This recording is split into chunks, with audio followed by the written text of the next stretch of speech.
community.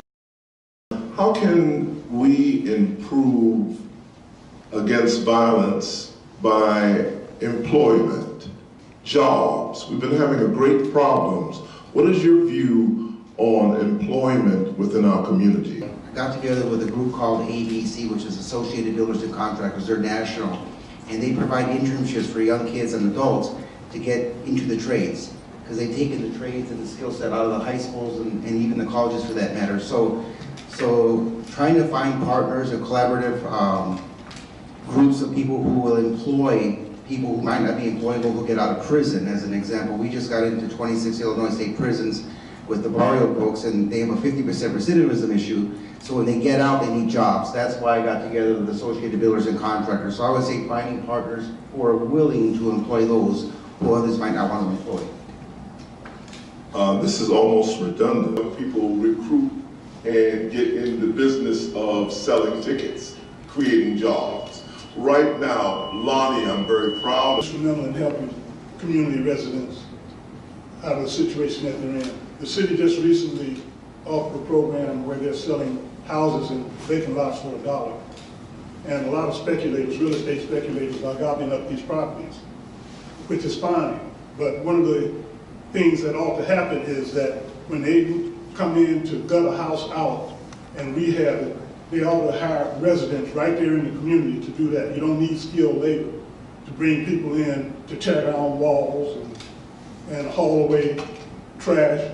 Those are jobs that could go to people right in the community.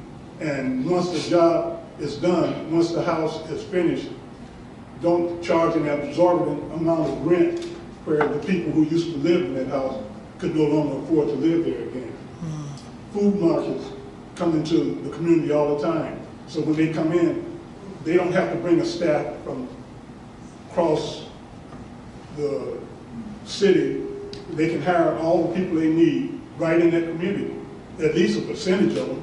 And that ought to be part of the basis for letting them come in, that they would make an agreement with the community that they would hire X number of community people who live in the adjacent area to work in the food store. It just makes sense.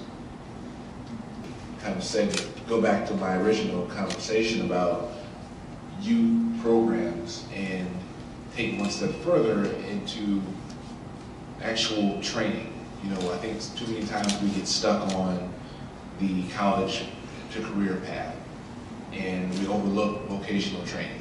We overlook the things that kids may want to do. You know, college is for everybody. It's really expensive.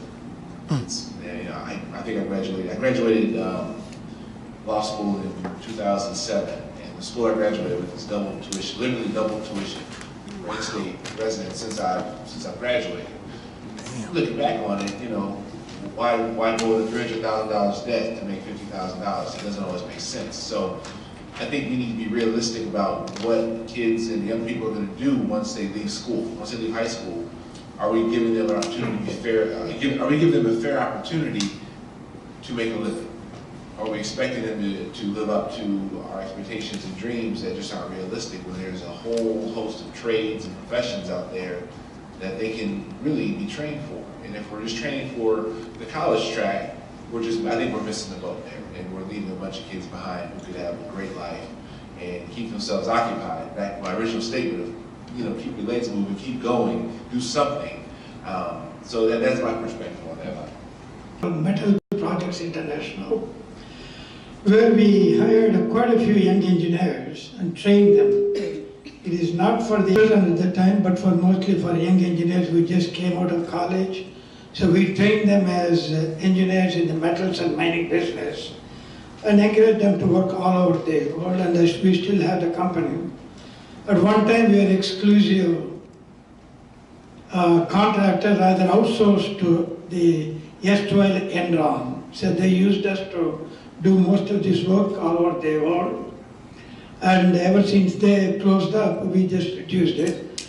But what we did was we continued with, in my own family, that my two grandchildren are from Niqua High School in Naperville. And one is a basketball star. He plays for the varsity team. He's an 18-year-old, 6 foot 5 inches guy. He gets a lot of young children to come to My daughter's home in Nepal and practices, teaches the children, and they're all under the 10 and 12 years old. It doesn't take anybody about 12 years, below 12 years old children, neighborhood children he gets in. The other guy is a 21-year-old football player. He's a 265-pound big guy, plays for Western Michigan football team. And he does the same thing at Kalamazoo, that's where he is, and he does, and I encourage him. I and my wife do support them with monetarily whatever they need. And so we look at the other way is the children in the sports arena. That's more of a focus, and hopefully we can continue that. Thank you.